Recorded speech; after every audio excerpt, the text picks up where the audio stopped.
आज की कहानी एक ऐसी लड़की पर आधारित है जिसमें जिस्मानी हवस कोट कोट कर भरी हुई थी। दिन रात दबाकर करने से भी उसे चैन नहीं मिलता था। जैसे नशेड़ी नशे बिना नहीं रह सकता, वैसे ही ये लड़की संभोग के बिना नहीं रह सकती थी। कहानी की शुरुआत होती है और हम सैलिंग नाम के एक आदमी को देखते हैं जिसे अपने घर के बाहर एक लड़की बेहोश पड़ी मिलती है। वो उसे अपने घर में ले आता है, उसकी मलहम पट्टी करता है क्योंकि वो काफी जख्मी थी। कुछ देर बाद उस लड़की को होश आ चुका था। सैलिंग एक सुलझा हुआ आदमी था। वो उससे पूछता है कि तुम्हारे साथ क्या हुआ था, तुम कौन हो। लड़की उसे अपना नाम जॉय बताती है। वो कहती है कि मैं एक बीमारी से पीड़ित हूँ जिस कारण मेरी काम वासना कभी नहीं बुझती। सैलिंग उसकी पूरी कहानी सुनना चाहता था, इसलिए वो उसे ध्यान से सुनने लगा। सैलिंग के कहने पर जॉय उसे अपनी कहानी सुनाने लगती है और वो अपनी कहानी अपने बचपन से शुरू करती है जब वो 12 साल की थी। आज वो अपनी एक सहेली के साथ बाथरूम में पानी छोड़कर अपने चड्डी उतार कर अपने शरीर को फर्श पर घसीट रही थी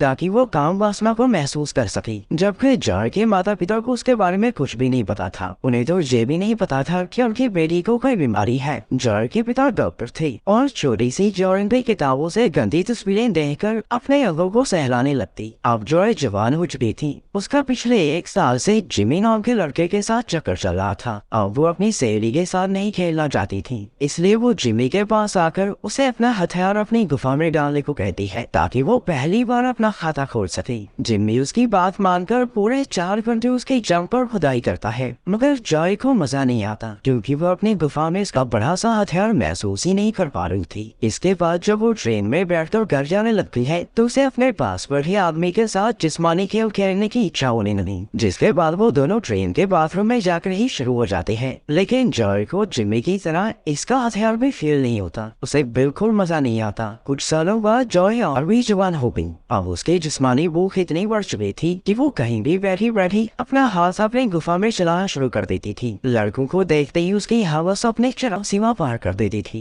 21 की होने पर उसने शादी कर ली थी। उसके पति का नाम जेरोन था। जेरोन से मिलकर उसने अपने काम वासना पर काफी हद तक काबू पा लिया था। दोनों अपनी जिंदगी अच्छे से जी रहे थे। आज जॉय एक लड़के को जन्म देती है जिसका नाम वो मेसन रखते हैं। बच्चा होने के बाद जेरोन अपने काम में व्यस्त होने के कारण जॉय के साथ पहले की तरह जिस्मानी खेल नहीं खेल पाता था। अगर दूसरे शब्दों में कहें तो वो जॉय को खुश नहीं रख पा रहा था। इसी वजह से एक दिन जेरोन उसे किसी और के साथ संबंध बनाने को कहता है। जॉय पहले तो मना करती है पर बाद में वो मान जाती है। इसके बाद वो रोज अपनी हवस मिटाने बाहर जाती और देर रात को घर आती। ऐसे ही करते करते 3 साल बीत चुके थे। एक दिन जॉय को अपने ऑफिस के बाहर एक आदमी नजर आता है, जिसके बाद वो अपने ऑफिस के एक आदमी के जरिए उसके साथ सोने का प्रस्ताव भेजती है, जिसे वो अनजान आदमी चट से मान लेता है। थोड़ी देर बाद जॉय एक होटल के रूम में बैठी अनजान आदमी का इंतजार कर रही थी, जहाँ वो आदमी अपने दोस्त को साथ लेकर आता है। जॉय उनसे कहती है तुम कुछ भी करो, जैसे भी करो, मुझे बस मजा आना चाहिए। उसकी बात सुनकर वो दोनों पहले उसके कपड़े उतारते हैं, फिर वो दोनों फैसला करते हैं कि कौन आगे और कौन पीछे करेगा। देखते ही देखते उनमें से एक अपना हथियार जॉय के आगे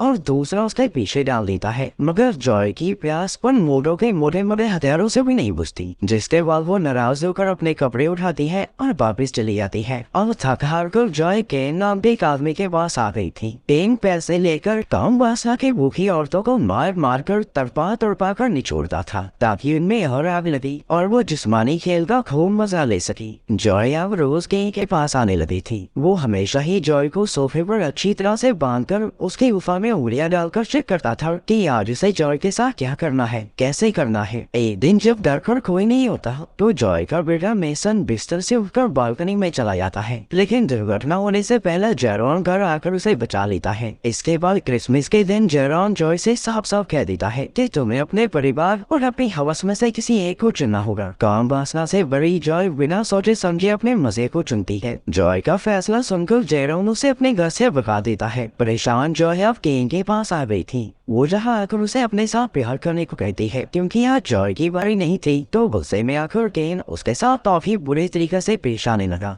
सैली जॉय से पूछता है, तुम्हारा बेटा मेसन कैसा है? ये सुनकर जॉय चाय का कप फेंक कर कहने लगी, जेरोन ने उसे हॉस्टल भेज दिया। जॉय को देखकर साफ साफ पता लग रहा था कि वो अपने इस गंदी बीमारी से काफी दुखी थी, क्योंकि इसकी वजह से उसे अपने परिवार को छोड़ना पड़ा था। वो कहानी में आगे बताती है कि कुछ सालों बाद उसे जिस्मानी खेल में मजा आने लगा था, लेकिन मजे के चक्कर में उसने अपनी आगे और पीछे वाली गुफा को काफी जख्मी कर लिया था। अपना इलाज करवाने के लिए वो अपनी बॉस से मदद मांगती है। बॉस उसकी मदद करने को मान जाती है, मगर साथ ही साथ वो जॉय से कहती है, ऑफिस में सबको पता है कि तुम रोज रात को नए आदमी के साथ होती हो, तुम्हें अपनी आदतें बदलनी होगी। आदमी या नौकरी, तुम्हारी मर्जी। और इस बार भी जॉय आदमी के साथ मजे ही चुनती है। गुलाब काफी परेशान रहने लगी थी। उसे लगने लगा कि वो इस समाज के लिए बनी ही नहीं। बस इसी सोच में डूबी डूबी वो गलत लोगों से मिल जाती है। एक दिन उसकी मुलाकात जी नाम के बंदे से हुई, जो उसे पहले से ही जानता था। जॉय के कहने पर वो उसे वसूली का काम देता है। इस काम के लिए जी उसे 2 बॉडीगार्ड भी देता है। देखते ही देखते जॉय इस काम को काफी अच्छे से करने लगी थी, क्योंकि उसे इस काम में मजा आ रहा था। एक दिन जी उसे अपने पास बुलाकर कहता है कि तुम काफी अच्छा कर रही हो, अब समय आ गया है कि तुम भी अपने लिए एक जिला चुनो और उसे अपने जैसा बनाओ। जी जॉय को एक 15 साल की ओ नाम की लड़की को पालने की सलाह देता है। वो एक आपराधिक परिवार से थी। उसका पिता जेल में था और उसकी माँ ड्रग्स का काम करते करते मारी गई थी। इसके बाद जॉय ओ को ट्रैक करती है ताकि उससे दोस्ती कर सके। ओ को भी उससे मिलकर ऐसा लगने लगा कि जैसे जॉय के साथ उसका कोई गहरा रिश्ता हो। दिन बीतने लगे और जॉय की उससे गहरी दोस्ती हो गई।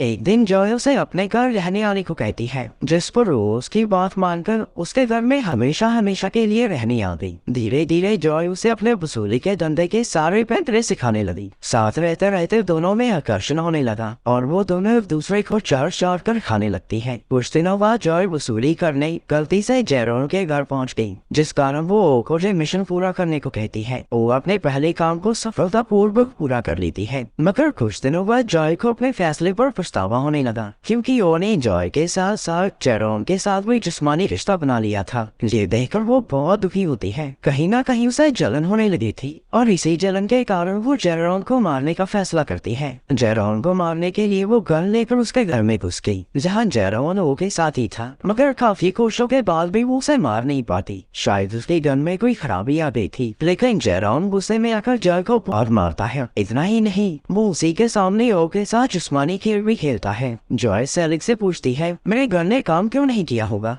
इस पर सेलिक उससे कहता है, शायद तुम्हें वो गन चलानी नहीं आती थी, या फिर तुम जेरोन को मारना ही नहीं चाहती थी, इसीलिए तुमसे गोली नहीं चली। इसी के साथ जॉय की काम वासना की कहानी यही खत्म हो जाती है और वो सोना चाहती थी, मगर सोने से पहले वो सेलिक को वहाँ से चले जाने को कहती है। रात को जब जॉय गहरी नींद में थी तो सेलिक उसके कमरे में चुपके से आता है और जॉय के साथ जबरदस्ती करने की कोशिश करता है, जिस पर जॉय उसे अपनी गन दिखाकर उसे रुकने को कहती है। जब वो नहीं मानता तो जॉय सच में उसे गोली मारकर मार देती है, क्योंकि जॉय को ये सब अपनी मर्जी से करना पसंद था, न कि धोखे से चुप्पे से करना। इसलिए उसने सैली को मार दिया था। और इसी के साथ इस कहानी का यही अंत हो जाता है।